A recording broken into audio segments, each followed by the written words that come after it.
guys put together. Well, Billie, you put this one together for a talent show or a school play? It was I used to be like a dancer, a competitive dancer, and What do you mean competitive dancing? What type of dance?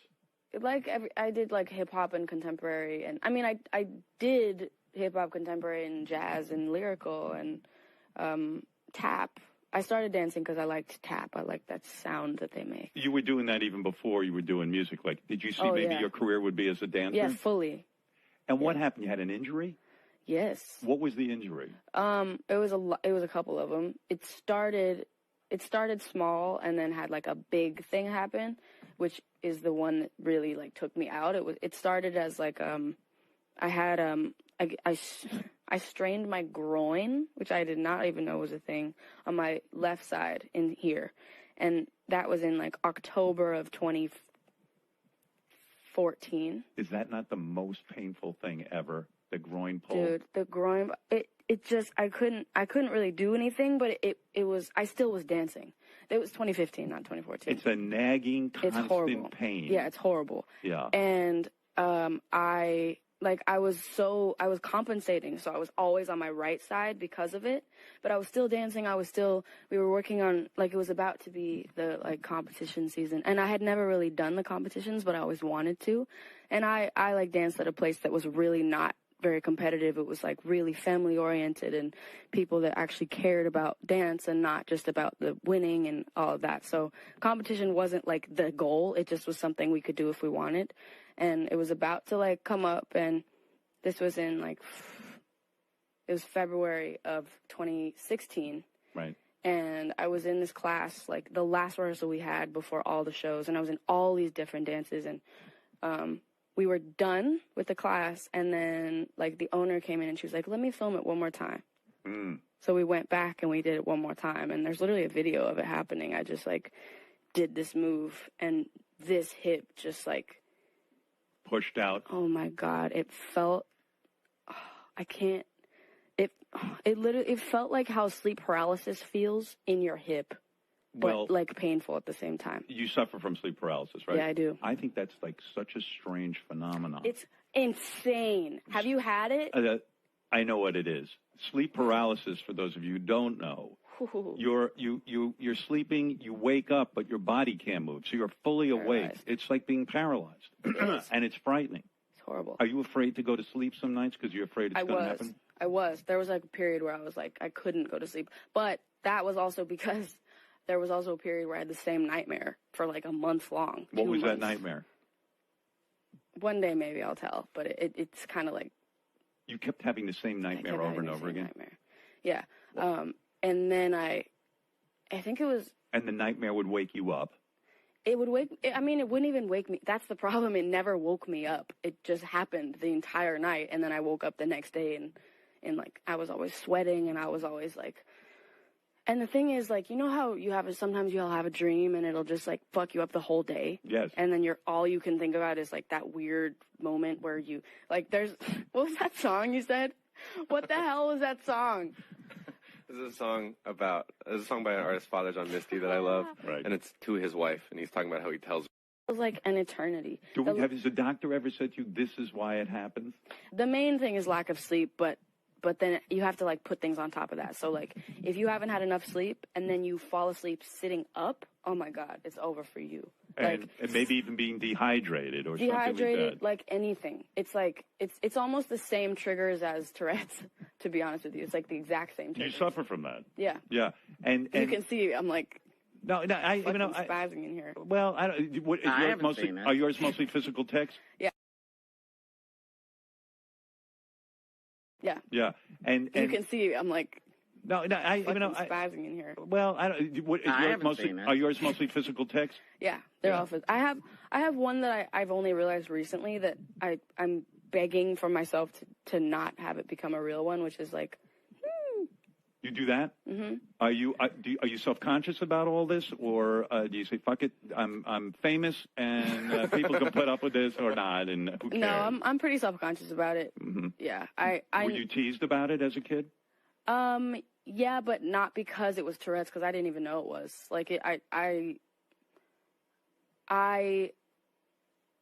People, I mean, it wasn't even like, haha, you have to, I mean, nobody ever teased me. I was the fucking alpha, always, when I was younger, so. Yeah, you seem to be somebody who's very much in charge, right? I mean, you have very strong opinions. Yeah. And I'm sure that freaks out older people because they're like, hey, wait, you're a kid. You're not entitled to have all those opinions. When I was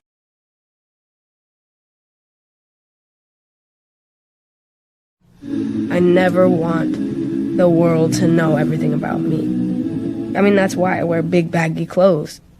Nobody can have an opinion because they haven't seen what's underneath, you know? Nobody can be like, oh, she's slim thick. She's not slim thick. She's she got a flat ass. She's got a fat ass. No one can say any of that because they don't know. I speak my truth in my Calvins. Girl. Did you purposely, and I know you've spoken about this elsewhere, but I'm curious. Even your look, you said, hey, I'm wearing baggy clothes. This makes sense to me. I'm wearing baggy clothes. I'm a young girl. I'm really not ready for everyone to really look my body over and see what's doing. So I wear baggier clothes because I'm 17 years old and I don't need somebody sitting there and evaluating my ass and making me feel self-conscious about it. I think that's a wise decision. Thank you. I think so, too. Yeah, I do. You think there'll become a time where you're more comfortable with your body and then say, hey, or more comfortable with the idea of people seeing your body? I mean, the thing that I, like, talk about a lot is that I am so not down to be not open to change. Right. If that makes sense. Like, it really bugs me when people are stuck on one thing and, like, can't change it and can't do something else and can't, like, be open to doing something else or open to other people doing something else. And so, I don't know, it's funny because I think when everybody had this, like, awakening of, like, oh, that's why she dresses like that, it was because this Calvin Klein ad that I did where they were like, why do you wear what you wear? And I was like, this is why. And I didn't think about it at all. I just answered it exactly the way I, like, it's the good only answer. It's good you actually thought it through. Yeah. But then everyone was, like, mind blown. And I was like, was that not clear? Like, you thought I was just, like, looking like a plastic bag? Like, because, I don't know. And it's funny because it's like, I never tried to wear anything so everyone would be like, yes, she doesn't sexualize herself. It's like, bitch, I'm a sex animal. The fuck? I've always been my entire life. I don't. What does that mean, a sex animal? I mean that people are always like, don't sexualize her. She's young. I'm like, why not? I look good in this. You know what I mean? Yes. And I think it's because the word sexualize is used wrong sometimes because I think because there's so much, you know, fucked up things in the world like child pornography and, you know, just there's so much sexism and so much like body shaming in the world that I think people, you know, when anybody is like, wow, she looks so good in this. Like, look at her body. She looks great. People are like, stop sexualizing her. It's like. And how weird will it be for you if you do a video where you're half naked and then all of a sudden, oh, well, she said she didn't want to be sexualized. Yeah, I know. Anything you do could go wrong. And that's an interesting point you make, too, even with your music. Yep. Oh, Phineas has his issues. Phineas has way more issues with the people I like than me with the people. But that's because. Are you dating Billie? What's your story? No. How could you not? Do I'm you not not. have time? I have time. I just like I don't know. I'm in this like place where it's actually the first time ever in my life that I haven't had my eye on somebody. Right. And that's only because I've been boy crazy my entire life, literally since I was like a tiny child. Boy crazy. I think you should look at the way that. Because I'm living in this world that I've been living in since I was 13. Who's going to know how to live in that world with you? Right, surrounded by, like, imagine me dating someone that goes to high school. That's what I mean. You're out of that whole world. I can't. Like, I can't. And also, No, you can't. I just can't. And dating has never appealed to me. I've only dated one person ever, and it was, like, recent, and I mean, it just... You mean you won't go, like, out to dinner with a guy? No, I've actually never gone on a date. No one's ever taken me on a date. So what is before. it, like a hookup? It's like, hey, I like you, you like me, let's not play any games. I got to get on the road. There's no time for nonsense. Really? Yeah, a little bit. How unromantic. Yes. Yeah. That is not romantic. Yeah, I like went on a date once, and it was when I was 13, and it was at the movies, and then What movie? I have no idea, Right. and it was the day before Valentine's Day. It can't just be anyone. Like, that's the problem, and I'm not saying that's how I feel, but it's kind of how it works right now. How the internet feels. The internet is like, I can't, It's deadly. and because of my name, people talk so much, and even people that I like flirted with once when I was 13 or 14 now are like claiming, oh yeah, she topped me off, and shut the fuck up. Like, swear to God, I talked to somebody the other day, like, oh yeah, you know that kid, do you remember blank? And I was like, who? And I remember it was some random ass, like, nobody that I talked to one time, and he's like telling their whole school or whatever that, like, They had oh, sex yeah, with you? Yeah. And it's like, what?